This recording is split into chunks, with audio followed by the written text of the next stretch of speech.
Hi there, and thanks for joining me again for the Real Estate and Real Life podcast and video series. And today, I'm so thrilled and honored to have the CEO of EXIT Realty, Tami Bonnell, with me. And anyway, say hi, Tami. Hi. So excited that you're here with me. As I said before, you are just a powerhouse, and I'm honored that you're taking time out of your day to be one of my guests. So thank you. Well, I really appreciate the opportunity.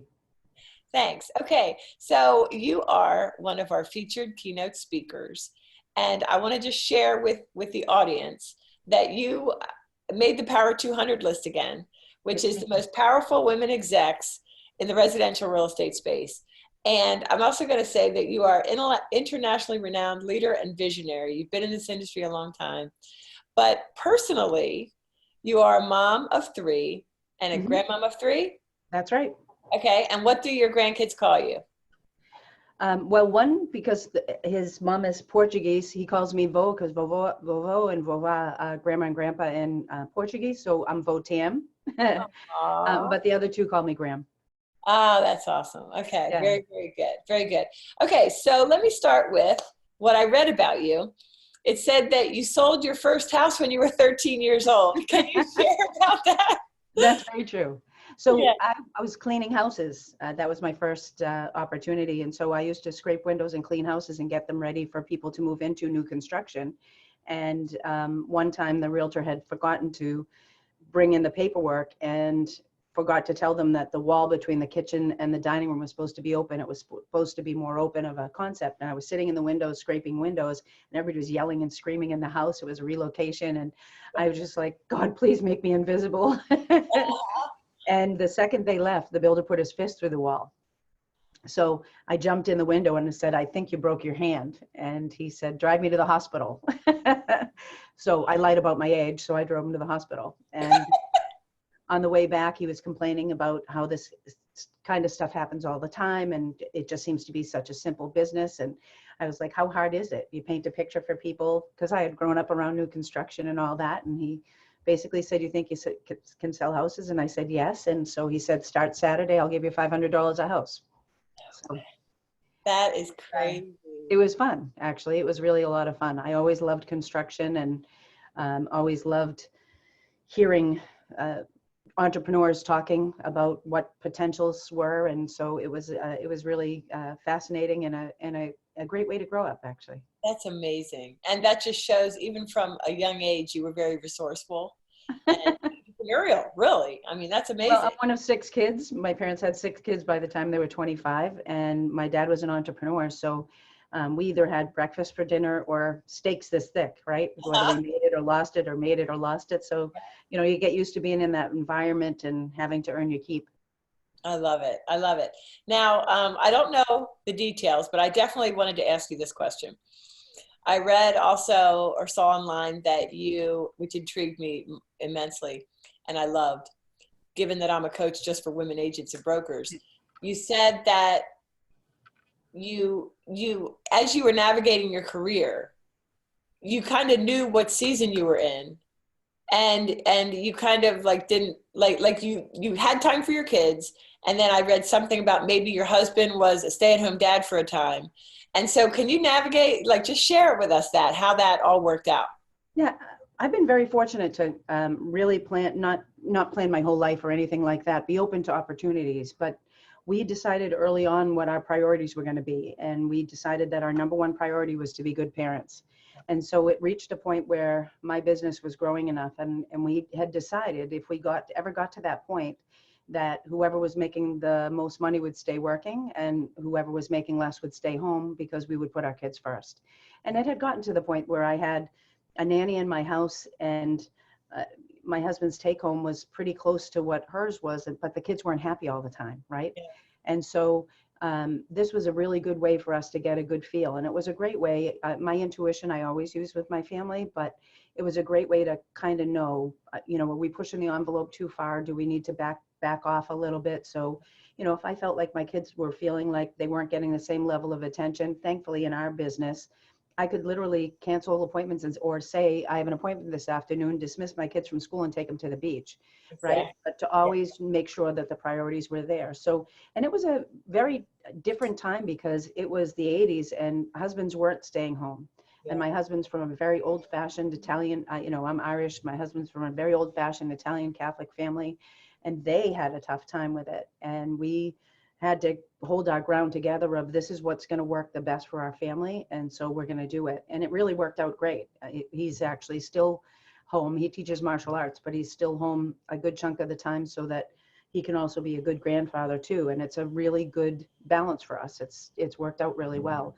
But you have to really know that you want it bad enough that you're not going to let anybody else interfere with what it is you decide. I mean, Tami, I loved hearing you say that because especially in the 80s, like now, no big deal. That was a big deal. It was That was, crazy, actually. yeah. People literally asked me if I had permission from my husband to do things. That's how Yeah. different it was in the 80s back then. But, even for the people that are listening here, though, because 67% of realtors are female, right? And a lot of them are moms and a lot of them are single moms. Here's two of the best things I did as a parent, and we did as parents. Number one, I promised my kids on Sunday. Sunday was always family day, even if it was just a couple hours at night, depending on where schedules were. But we always prioritized that. And I would ask our kids, what do you want to do this week? So that they always had one-on-one time with me. But I would never say, we're going to do it on Tuesday. So my daughter Megan might want to go to the library. Shane might want to go lift weights. William might want to do something else. But I kept my promises and never broke one the entire time they were growing up. But sometimes I was running up the library steps at 5:30 on Saturday when they closed at 6. But I never had to break a promise because I didn't say Tuesday at 3 and then go, oh, I have an appointment then. How am I going to figure this out? Or I have an opportunity. And always booking off if you ended up, people don't know what that appointment is for. So it's okay to book off because you're going to go to your child's play or any of that. But the other part is find a common ground. Find things that you have in common with your family that you can do together that are traditions that are only in your household. So for us, we always loved reading and we did martial arts together for more than 15 years. And so we agreed no phone in the car, uninterrupted time on the way there and on the way back, and that we would go 3 times a week. Sometimes it was 6 o'clock in the morning and sometimes it was 8 o'clock at night, but we did it 3 times a week for 15 years. What I love about that is that you're teaching your kids flexibility at a young age, because as you know, especially with women agents, because we usually deal with sick kids, sick parents, Right. aging parents, all that, like so much more. And women get so frustrated and overwhelmed by their dang calendar. I can't manage my calendar. My time management is overwhelming me, right? But there you were showing them the importance of keeping your promise, but not locking yourself into such unrealistic, or like such stringent, right? Well, Stringent. and I think it's always, how do you want them to feel? So they felt like I never broke a promise. They didn't say, oh, we didn't do something on Tuesday because I never committed to Tuesday. So I think that it's worked for us. We're all a team. And if all of us mothers and fathers and grandparents, et cetera, we're an entire team. Every human being, I believe, is connected. And if we can just add value and make it easier for that next person, just think of how much we'll be able to pave the way long term. Oh, I love that. And I would imagine, I was a single mom for 7 years. I would imagine that single moms would love having you as their CEO. Okay. So now I want to go over to business. So that was real life, and I really appreciate that. I love that insight.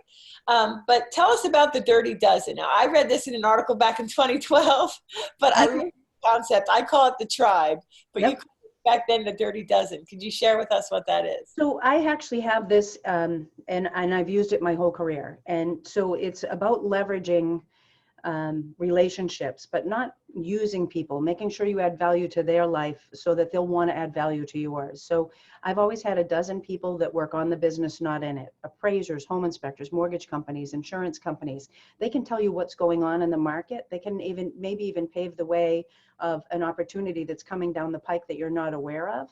And they can also keep, if you're a broker owner, they can keep your whole office apprised. Here's the changes happening in insurance. Here's the changes happening in mortgages. But what I made for a commitment with them is they always had to have a good reputation. And I did my homework on them too to find out what their priorities were, and told them, I'll help you um, grow your business, and I'll tell you everything going on in the real estate industry if you promise to keep me apprised of anything, any changes going on in mortgages, anything that's changing in laws that we should be aware of. And that always gave people a window of opportunity so that I would know ahead of time a change so that I could do more business, but they did too. It was always a win-win. But I made it a lot more personal than that. If I saw an article that I knew it was a priority to them, I would forward them a link, or I would send them a book if they were struggling with something, or I would just send them a personal note. But it's always about making it really personal with them. People can't help wanting to help somebody that wants to help them, but it has to be honest and it has to be genuine, or it will never work.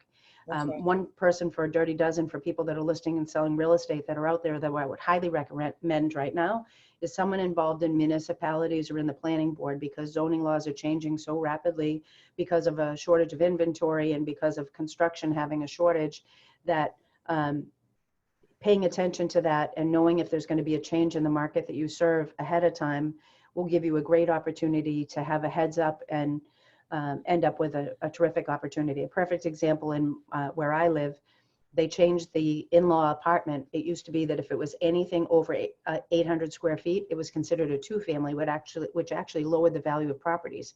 Wow.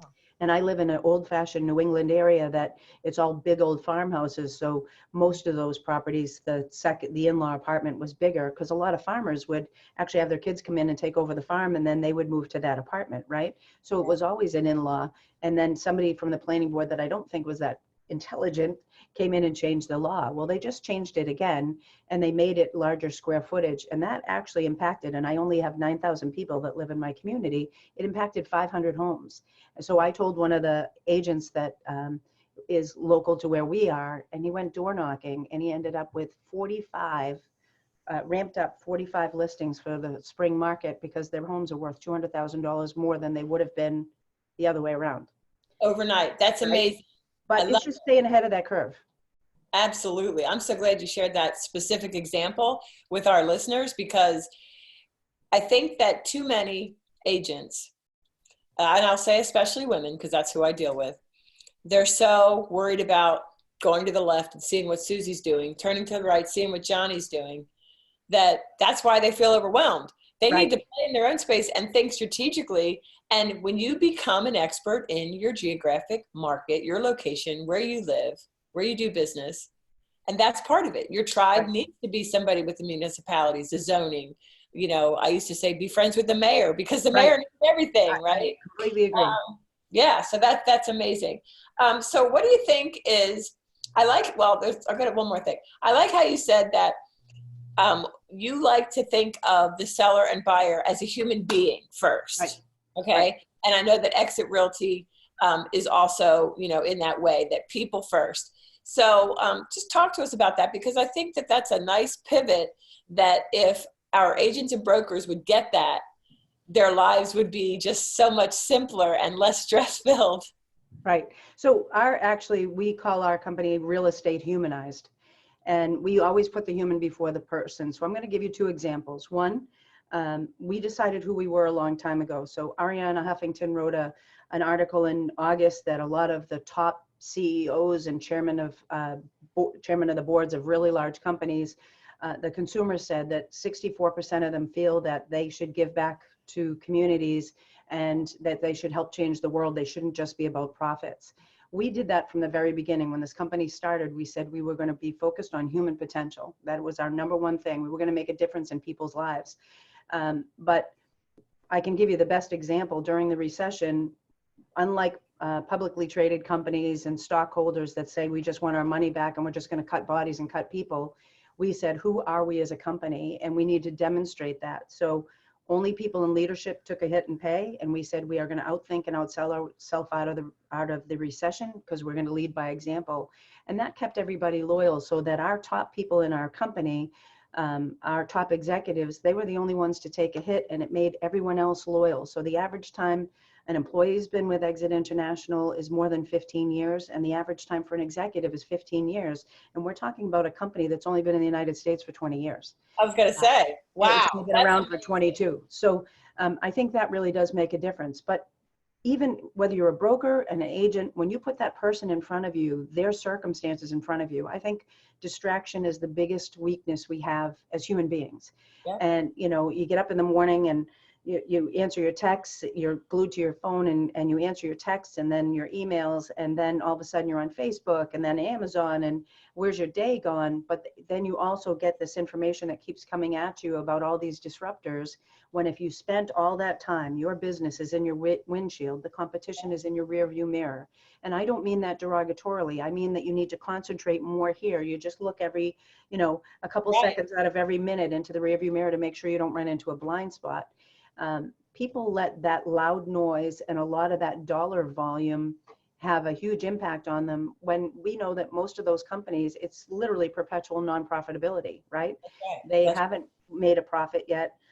They're trying to force a square peg into a round hole. A lot of times they're marketing companies, but you need to be a real estate professional. And that professional is understanding the market they're in, having that 30,000 foot view so they know trends, having that 2,000 foot view, they understand what's going on in their state, but that street level view, which is where the dirty dozen comes in so helpfully, but then they need to have a perspective on themselves. What am I good at? Yep. People become what we tell them they can be. And so that's my favorite part of my job, is being able to point somebody in a direction. They see something they didn't see before, and all of a sudden there've been amazing success because they've been putting so much energy into something that isn't even where their skill set is. It isn't where their magic is. It isn't even where what makes them happy. And then you get in front of the consumer. And I've had the opportunity to win some world records in my career in sales. And I can tell you the number one reason is because I made it personal. I put myself in the person's shoes in front of me, and I did as much homework on the person as I did on the product. And it is so important for that. You don't need millions of people to deal with. You need to deal with people and treat them like millions.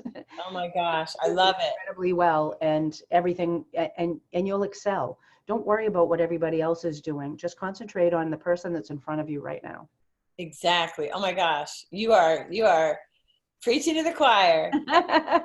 As a coach, that's what I do. I see things in people, and I'm just like floored. Like, you don't really think that.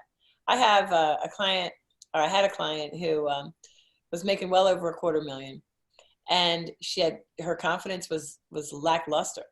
Right. And she never looked at her stats. I helped her look at her stats. I said, look at you, you're a superstar. And we figured out, where her magic was, and she was buyer heavy. She became listing heavy, and she's so much happier now, just more excited about life because she was trying to be something, or out of fear, she was staying in a specific area. So in finishing up, I want to ask you one final question. Sure. You are a mover and a shaker in residential real estate. What do you see? What could you share with us as far as either a new trend or something like that you see coming down the pike for residential real estate? Anything you want to share, because we respect your position and your expertise. Here's a couple of things. One, housing affordability is a big issue.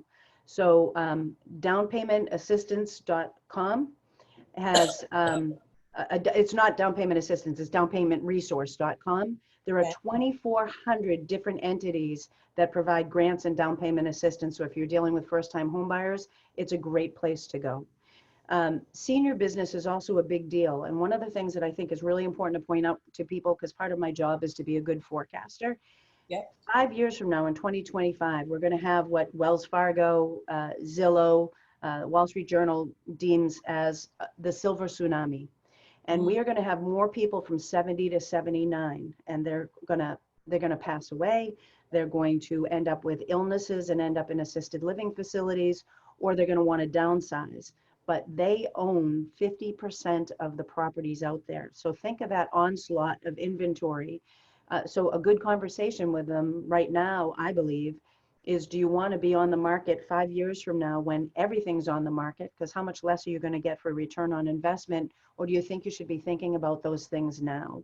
I think it's a great idea for people to get a senior designation. There's a great book. It was written by Chris Sheffield, for seniors, and it's called the Parent Care Solution. And it's about having those conversations, because people don't have conversations about money with their parents or about what it is they want until something happens.